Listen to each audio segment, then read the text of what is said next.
페어팩스에 위치한 커뮤니티 교회 문정주 목사님의 주일 설교 말씀입니다.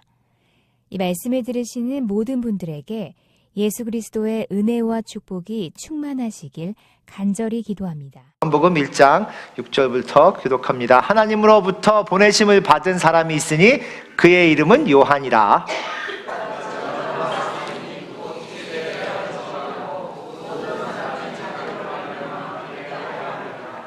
그는 이 빛이 아니요 이 빛에 대하여 증언하러 온 자라.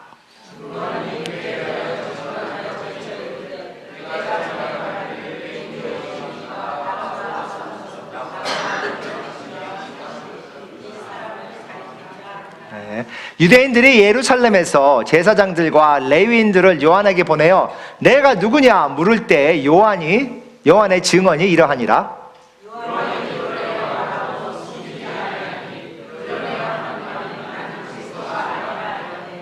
또 묻되 그러면 누구냐? 내가 엘리야냐? 이르되 나는 아니라. 또 묻되 내가 그 선지자냐? 대답하되 아니라.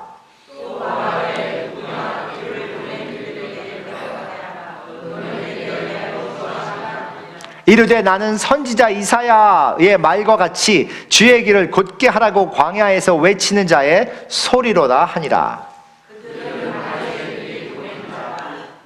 또 물어 이르되 내가 만일 그리스도도 아니요 엘리야도 아니요 그 선지자도 아닐진데 어찌하여 침례를 베푸느냐?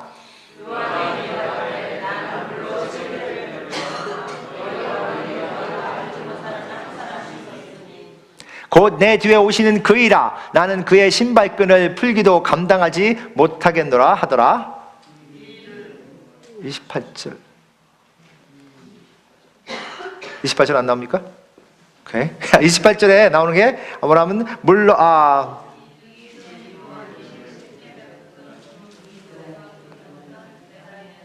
잠깐만요.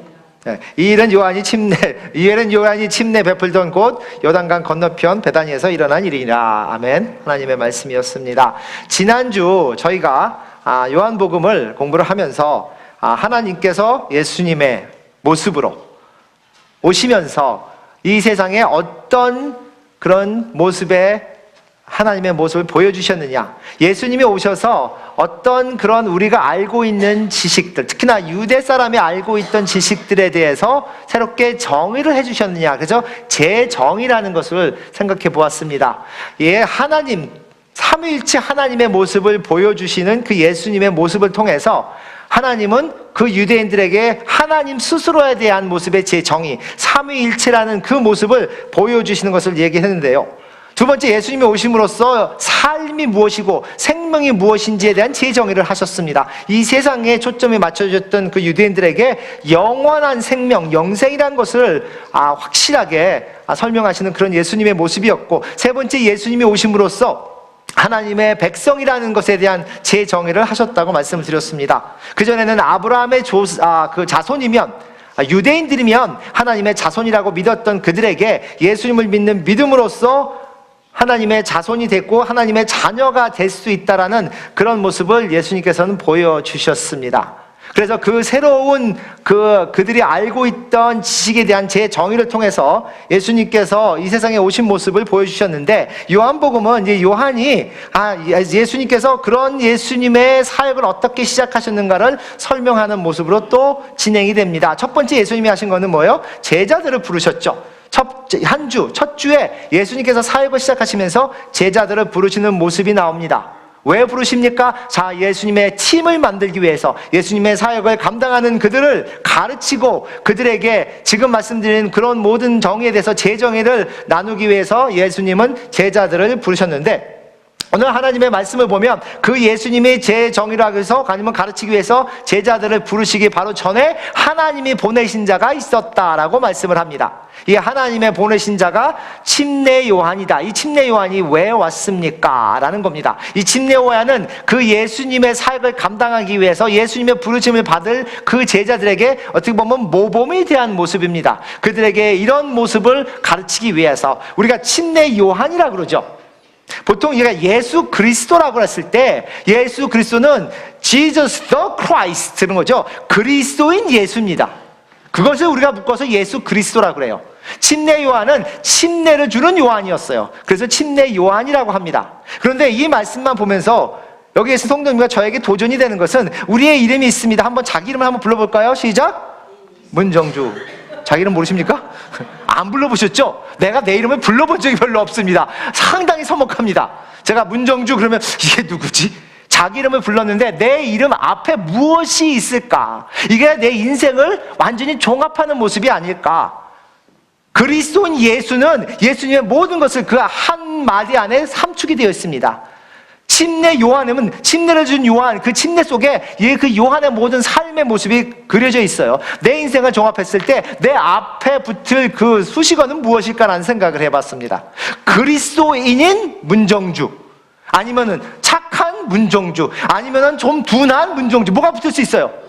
어떤 것이든 내 삶의 모습을 종합할 수 있는 그것은 무엇일까라고 생각하고 사는 사람은 멀리 보고 지혜롭게 사는 것이 아닌가. 나의 삶의 모습이, 나의 행동과 모든 결정이 나의 인생 모든 것을 종합해서 말씀할 수 있다면, 그래서 우리는 침례 요한을, 우리가 침례를 주는 요한을 침례 요한이라고 부릅니다. 그 닉네임이죠. 별명이 붙은 겁니다. 그 요한이 나와서 물로 침례를 주는 모습이 성경에 나옵니다. 그리고 요한이 자기 스스로를 어떤 모습이라고 부르는 그것이 성경에 나옵니다. 요한은 분명히 내가 이렇게 물로 침례를 주는 것, 그래서 너희의 죄가 씻음받은 것을 보여주려고 하는 것은 내가 죄 씻음을 너에게 허락할 수 있는 능력이 있는 것이 아니라고 정확히 얘기를 합니다. 그런데 그 요한, 침례 요한이 우리에게 보여주시는 것은 무엇인가?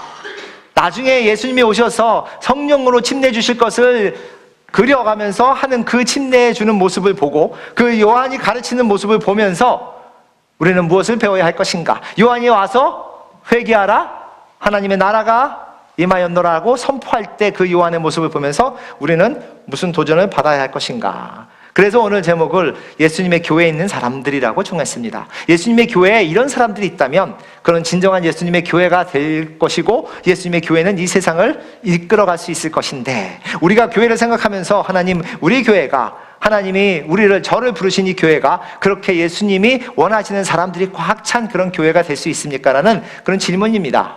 그러면 세 가지 원칙을 오늘 공부해 보려고 하는데, 첫 번째는 뭐냐면, 침례 요한은 어떤 모습이었냐면, 침례 요한은 예수님이 누군지를 이해하는 사람이었습니다. 보통 우리가 질문하면 이렇게 합니다. 한번 따라해 볼까요? 나는 그리스도인입니다. 그렇죠? 그 그리스도인의 뜻이 뭡니까? 나는 예수님을 믿습니다라고 얘기합니다. 성경에도 분명히 예수님을 믿으면이라고 얘기가 나옵니다. 그런데 그 믿음 속에 무엇이 있느냐? 이해가 있는 모습입니다. 많은 분들은 믿지 못하는 이유가 나는 이해할 수 없습니다라고 얘기를 합니다.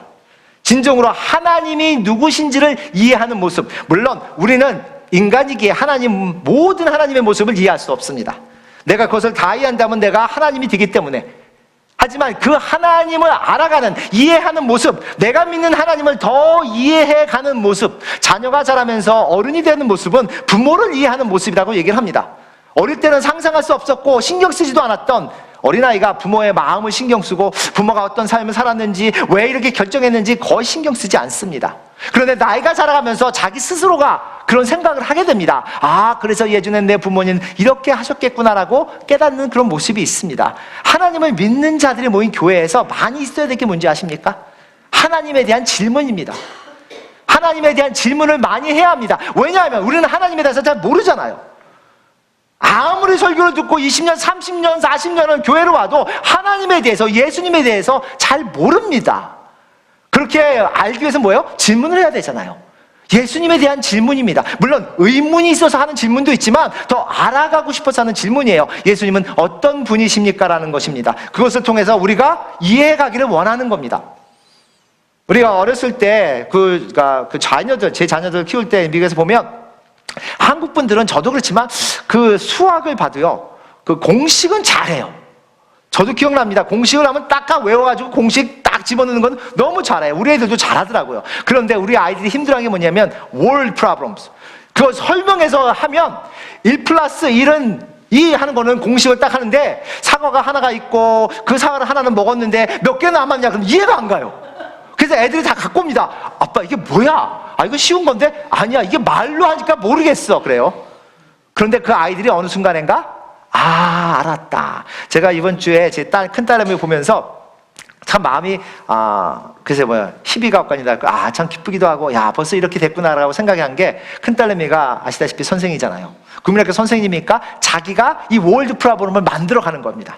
그래서 나한테 와서 아빠 이게 말이 돼? 이해가 돼? 그러고 저한테 설명을 하는 거. 내가 이런 질문을 하려고 준비하고 있다고. 그러면서 제가 하면서 엊그저 같은데 아빠 이거 도대체 무슨 얘기인지 이해 안 가 했던 내 딸내미가 이제는 다른 아이들 보면서 너 왜 이게 이해를 못하니 하고 하는 그런 모습이 됐어요. 우리 인생을 보면 처음에는 이해가 안 가는데요, 그러다가 이해됩니다. 그리고 다음에는 왜 당신은 이해 못하십니까? 라고 가는 것이 우리의 인생의 모습인 것 같아요. 하나님을 알아가는 것이 그리스도인의 삶의 모습이라면 우리는 매일매일 하나님에 대한 질문이 있어야 하는 겁니다.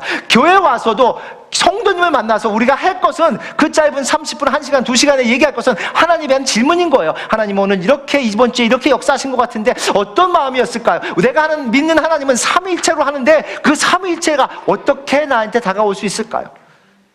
우리는 그런 많은 질문을 해서 진정으로 하나님을, 예수님을 이해해가는, 진정으로 우리가 예수님을 알고 예수님의 뜻을 이해한다면 이 세상에는 싸움도 없고 서로를 아프게 하는 모습도 없어야 된다고 믿습니다.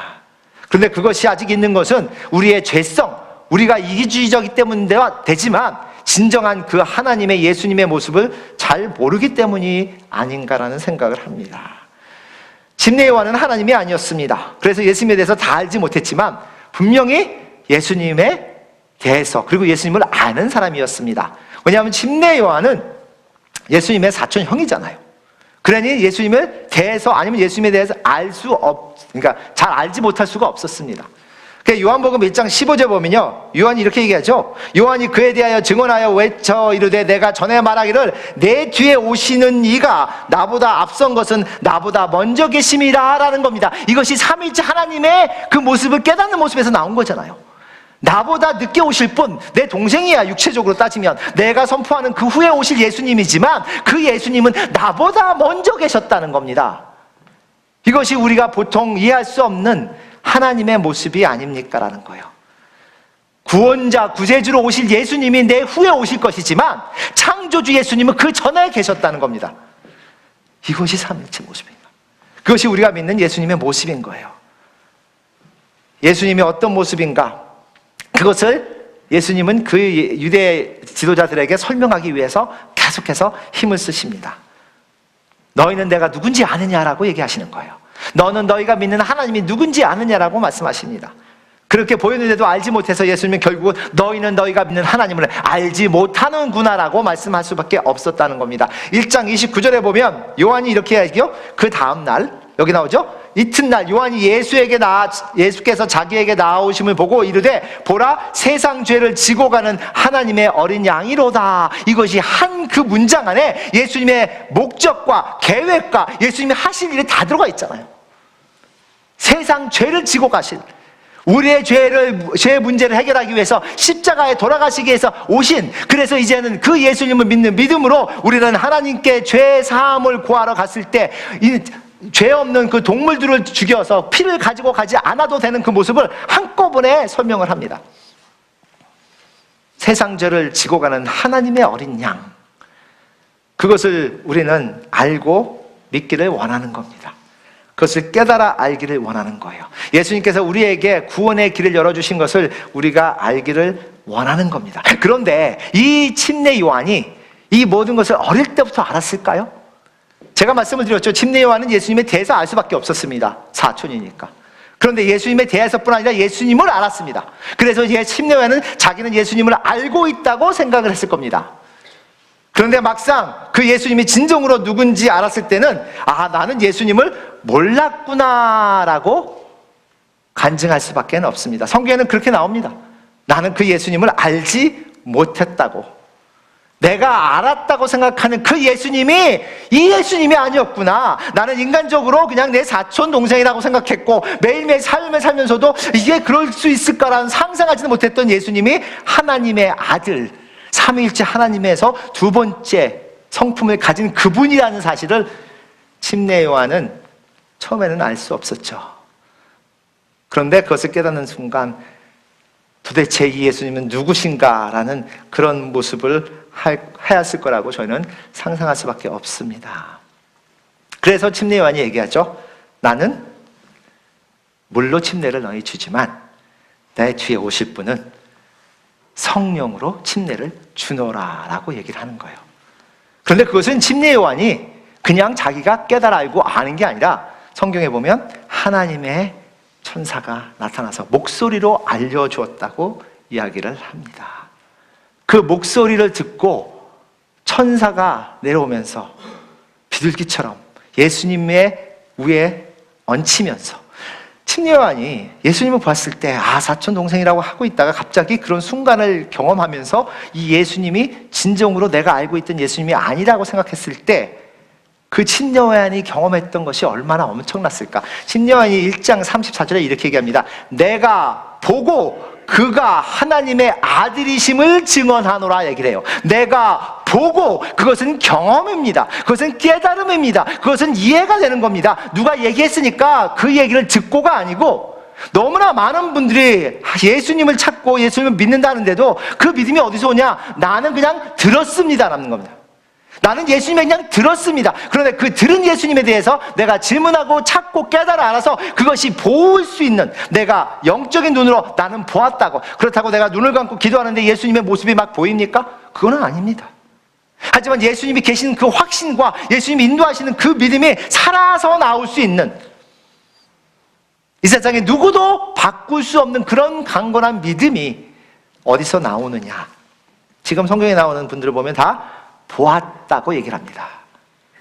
경험을 했다고 얘기를 합니다. 나는 진정으로 예수님을 이해하고 있는 것인지, 어떻게 예수님을 볼 수 있습니까? 하나님의 말씀을 통해서 예수님을 볼 수 있죠. 내가 기도를 통해서 하나님께서 나의 마음속에, 성령님께서 나를 만져주시는 그 마음 속에서 내가 예수님을 볼 수 있습니다. 나의 일어나는 상황 속에서 예수님을 볼 수 있습니다. 옆에 분 한번 참 쳐다보세요. 예수님이 보입니까? 이 얼굴, 이 화상에 예수님이 보입니까? 진정한 믿음은요, 그 얼굴 속에서 예수님이 보이는 그런 모습이 있어. 영혼을 볼 수 있기 때문에, 육체적인 그런 껍데기를 보는 것이 아니라 그 마음속을 볼 수 있기 때문에. 어떤 분은 와가지고 그분을 만지고 그분 얘기를 들으면요 그냥 마음이 젖어오고 마음이 너무나 아픕니다. 왜요? 그분의 인생을 생각하고 얘기를 들어보면 진짜 가슴이 아파. 이런 분이 있어요. 그런데 조심해야 할 게 있습니다. 돌아다니면서 난 다 보여요, 다 보인다는 사람은 문제가 있는 거예요. 다 보일 수 없습니다. 하나님은 그렇게 하지도 않습니다. 하지만 진정으로 예수님을 이해하는 사람은 이 세상을 예수님의 마음으로 보기에, 그 예수님의 심령으로 보기에 다른 사람이 볼 수 없는 것을 볼 수 있는 눈인 거예요. 다른 사람이 이렇게 보는데 다르게 보이는 겁니다. 이 인간을 보면 도대체 희망이 없는 것 같은데 그 희망이 보이는 모습이라는 거예요.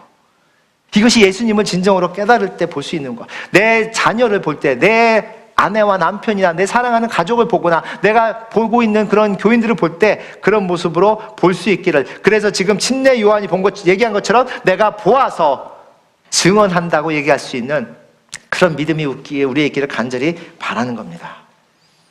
우리는 어떻게 예수님을 믿습니까? 침례 요한 같은 분의 간증을 통해서, 제자들의 간증을 통해서 그렇게 처음엔 듣습니다.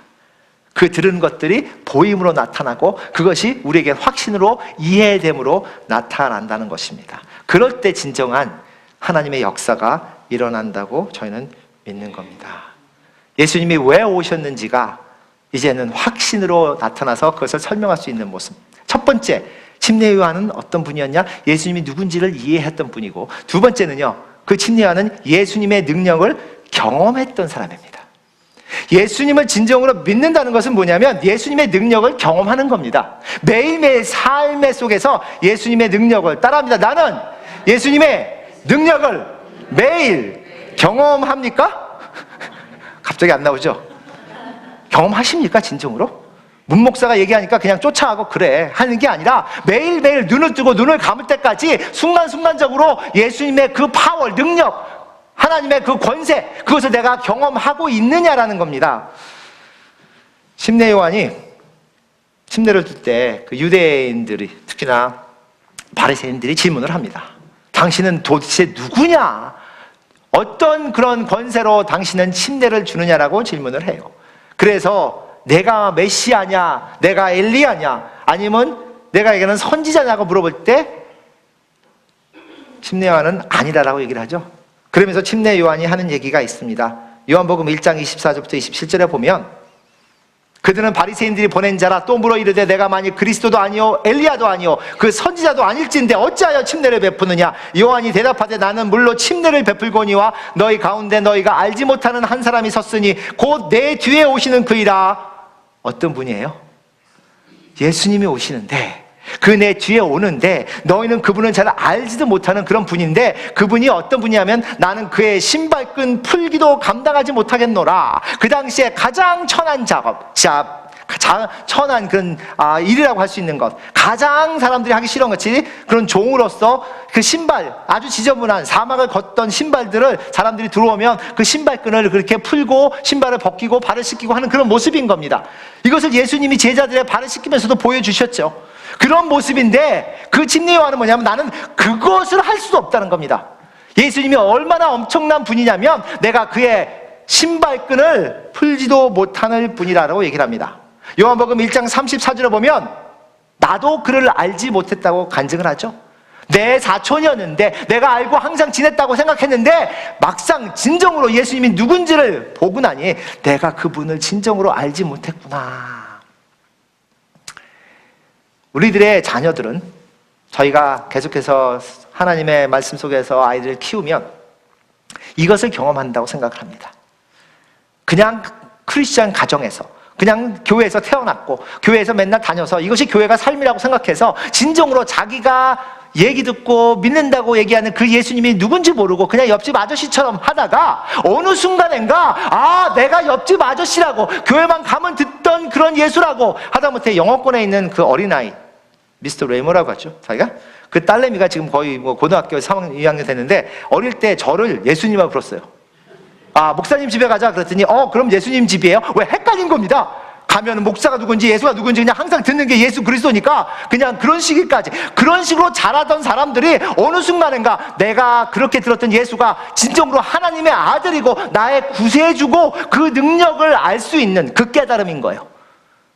침례 요한이 그것을 경험한 겁니다. 그래서 내가 알지도 못했던 그런 분이었는데 그분이 무엇을 할 것인가? 그가 곧 성령으로 침례를 베푸실 거라고 이야기를 합니다. 그것은 그 천사가 목소리로 알려준 거잖아요. 그 예수님은 성령으로 침례를 베풀 것이다. 그것이 어떤 의미가 우리에게 있습니까?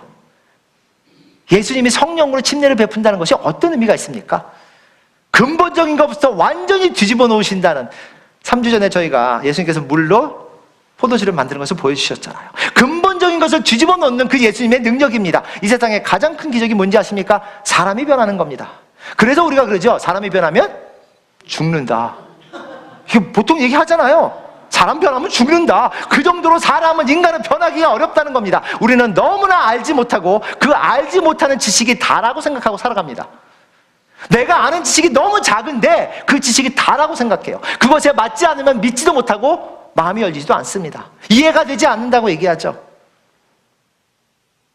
그런 사람이 뒤집히는 거예요. 그런 사람이 세상을 보는 눈이 달라지고 그런 사람이 하나님이 누군지 삶이 무엇인지가 그 깨닫는 그 마음이 달라지고 그게 정의가 달라지는 거예요.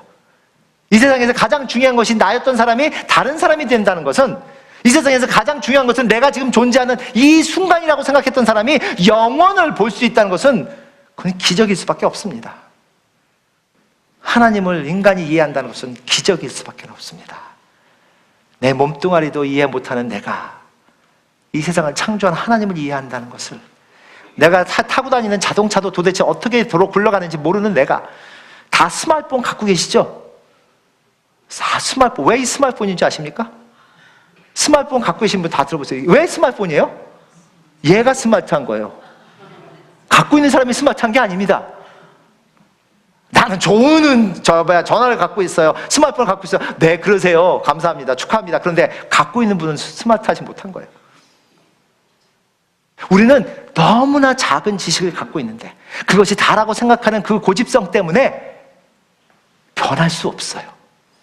제가 사역을 하면서 이제 한 25년, 30년 하고 나머지도 뭐 몇 년 하나님 허락해 주시면서 가장 기억이 나거나 감사하거나 보고 싶은 게 뭐냐면 변하는 영혼이에요. 제가 보면서 야, 저는요 30년, 20년, 50년 뭐 몇 년 동안 하나님 믿어서 참 잘합니다. 그런 분은 사실 꼭 관심이 별로 없어요. 왜냐하면 그분은 갈 때까지 간 거예요. 저는 어떻게 할 수 없어요. 저보다 더 잘하시니까 제가 뭘 어떻게 하겠습니까? 그런데 아무것도 모른다고 하는 사람들, 나는 도대체 하나님이 뭔지 모르겠다고 하는 사람들, 나는 못 믿겠다고 하는 사람들이 하나님이 저에게 주신 상품이라고 생각해요.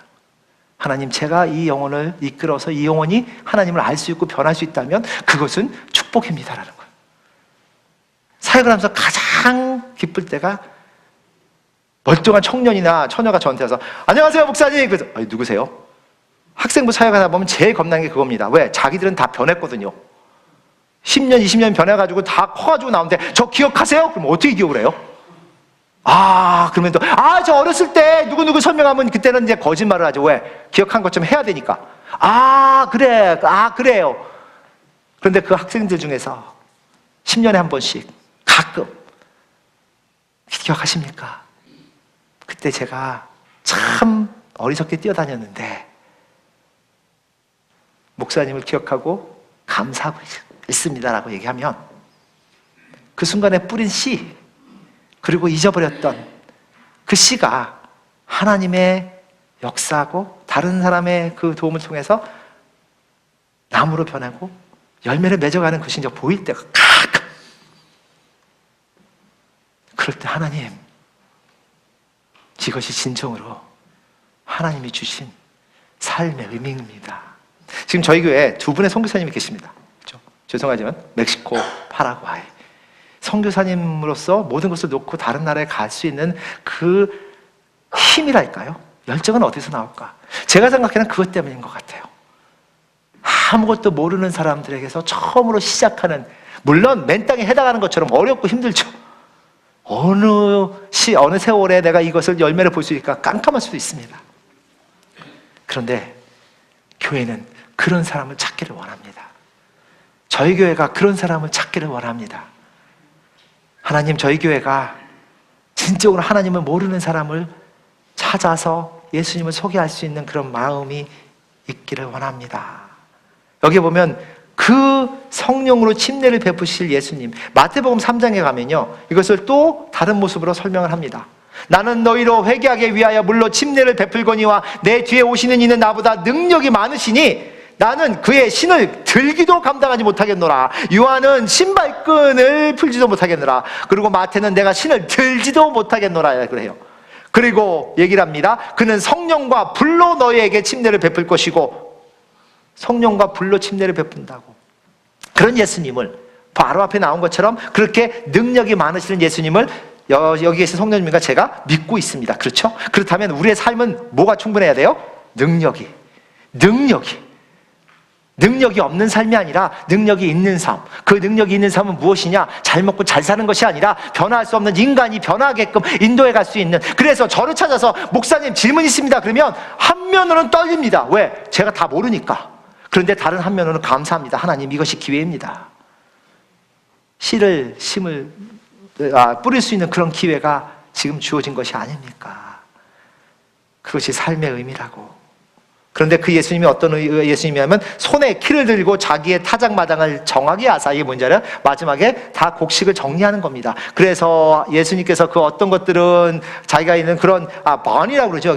여기 나오면 곡간에 집어넣고 나머지 것들은 불에 태우는, 천국과 지옥이 갈라지는 그런 모습을 이야기를 합니다. 내가 믿는 예수님은, 창조주 예수님은 우리를 심판하실 심판의 하나님이고, 이것을 요한이 얘기를 해요. 그런 예수님을 믿는 우리가 매일매일 능력을 경험하지 못한다면 우리는 예수님을 제대로 보고 있지 못한 것이 아닌가. 매일매일 예수님을 보시기를 원합니다. 매일매일 예수님과 함께 걷기를 원합니다. 말씀을 통해서, 기도를 통해서 내가 예수님과 함께 있을 때, 그럴 때 우리는 예수님을 경험합니다. 그래서 예수님이 말씀하시잖아요. 너희가 내 안에 있고 내 말이 너희 안에 거하면, 내 말이 너희에게 거하고 내가 내 안에 있으면 네가 원하는 모든 것들이 주어지리라 라고 얘기를 해요. 그 능력을 경험하는 우리들, 매일매일 예수님과 함께하는 우리들. 그래서 우리의 간증은 예수님은 능력이십니다. 한번 따라합니다. 예수님은 능력이십니다. 힘드실 때 있죠. 절망스러울 때 있죠. 야, 내가 이걸 어떻게 하나, 감당할 수 없을 그런 힘이 들 때 우리가 외쳐야 할 것은 이겁니다. 예수님은 능력이십니다. 예수님은 능력이십니다. 그래서 세 번째가 뭐냐? 그 예수님에 대해서 우리가 이해를 하고, 그리고 그 능력을 경험하는 그 삶 속에서 나오는 것은 그 예수님이 나에게 주어지신 일을 감당하는 모습인 거예요. 예수님이 능력이 있다는 것은 내가 할 일이 있기 때문에 의미가 있습니다. 내가 할 일이 없다면 예수님의 능력은 우리에게 큰 도움이 되지 않아요. 그냥 천국으로 갈 건데 무슨 예수님의 능력이 필요하겠습니까? 이 세상에 우리가 살아서 움직인다는 것은 할 일이 있다는 겁니다. 요한이 1장에 얘기를 하죠. 하나님으로부터 보내심을 받은 사람이라고 설명을 합니다. 침례 요한이 하나님으로부터 보내신 사람, 여러분이 여기 계신 성도님들이 진정으로 예수님 믿는다면, 확실한 믿음은 나는 하나님이 보내신 사람이다라는 거예요. 침례 요한뿐 아니라 사도 바울뿐 아니라 나는 하나님이 보내신 사람이다라는 그 확신이 있을 때 우리는 능력을 경험할 수 있습니다. 나는 우리 어머니 아버지가 만드신 그 속에서 나온 사람이 아니라 하나님이 목적이 있어서 어떤 곳에 보내신, 제가 어디를 가든 그곳에서 그런 마음이 있다면 역사는 일어날 수밖에 없는데, 대부분의 우리들은 저를 포함해서요, 그것을 생각을 못하고 깜빡깜빡합니다. 보이는 것에 초점이 맞춰지고 사람들의 초점이 맞춰지다 보니까 하나님이 보내신 그 모습이라고. 그런데 그 하나님을 보내신 사람이 어떤 사람이냐면 요한이 얘기하죠. 증언하러 왔다고. 무엇을 증언해요? 빛에 대하여 증언하러 왔다고. 그래서 그 모든 사람이 자기로 말미암아 믿게 하기 위하여, 예수님에 대해서 믿게 하기 위하여 내가 그 예수님, 빛이 되신 예수님에 대해서 증언하러 왔다고. 그런 모습. 예전에 제가 TV에 나온 그 어떤 분의 이야기를 봤는데, 그분이 말씀하시더라고요. 그분 평신도 분이에요. 사역자도 아니고. 근데 그분의 삶은 예수님을 전하는 삶이었어요. 그래서 매일 성경 공부가 있고 매일 뭐가 있어요. 그리고 그분이 하는 얘기예요. 낮에는 신발을 팔아요. 신발을 파는 분인데 그 신발을 파는 것에 끝이 나면 이제 진정으로 자기가 해야 할 일을 가요. 그래서 오후에 신발이 파는 거 끝나면 그분이 딱 가방을 들고 그래요. 아유, 내가 이제 진짜 해야 할 일을 하러 간다고. 신발을 파는 것은 해야 할 일을 하기 위해서 필요한 것이에요. 내가 직장에 가서 돈을 버는 것은 예수님의 사역을 하고 예수님의 증인이 되기 위해서 필요한 것을 예수님이 주신 거예요. 그래서 예수님이 말씀하십니다. 너희가 내 아내고 내 말이 너에 권하면 네가 필요한 것을 다 주겠다고 말씀하세요. 그런데 우리가 원하는 게 뭡니까? 잘 먹고 잘 사는 거라면, 우리가 원하는 게 내 행복이라면 이 모든 것이 주어질 수 없습니다. 그 행복은 오래 가지도 못하죠. 그런데 그것이 예수님이라면, 예수님의 사역이라면 나에게 무엇을 하라 하십니까? 라는 거예요. 요한복음 1장 32절에죠. 물로 침례를 베푸는 것, 그것을 통해서 이스라엘 모든 사람에게 예수님을 알리겠다고 요한이 얘기를 합니다. 요한복음 1장 19절에서 23절이죠. 이것이 어떤 장면입니까? 그 유대인들이 물어보는 장면이, 당신 도대체 누굽니까? 그럴 때 얘야 침례 요한이 마지막으로 하는 얘기가 있습니다. 나는 소리다. 이사야 선지자에서 말과 같이 나는 소리라. 예수님의 오신 것을 준비하는 소리라. 나는 아무 권세나 아니면 권력을, 영광을 얻으려고 하는 자가 아니라라는 겁니다. 이것이 얼마나 이 세상에 사는 하나님을 믿지 않는 사람과 다른 생각이 있는 것인지. 예수님을 위해서만 사는 나는 그런 소리라. 마지막으로 따라합니다. 나는 소리입니다. 시끄러운 소리가 되는 게 아니라 듣기 좋은 소리로, 예수님을 알리는 소리로, 예수님의 증인이 된 소리로. 그래서 우리의 기도는 무엇으로 꽉 차야 하느냐면, 내가 필요한 것을 하나님께 구하는 것보다, 물론 그것도 합니다. 하라 하셨으니까. 그런데 그것보다 우리가 항상 해야 할 게 뭐냐면, 예수님, 제가 무엇을 해야 합니까? What do you want me to do, Jesus Christ? What do you want me to do today? 오늘 저는 무엇을 하기 위하여 이곳에 왔습니까? 그런 기도를 하시고, 그리고 그 기도의 응답을 받으신 여러분 되기를 간절히 축원합니다.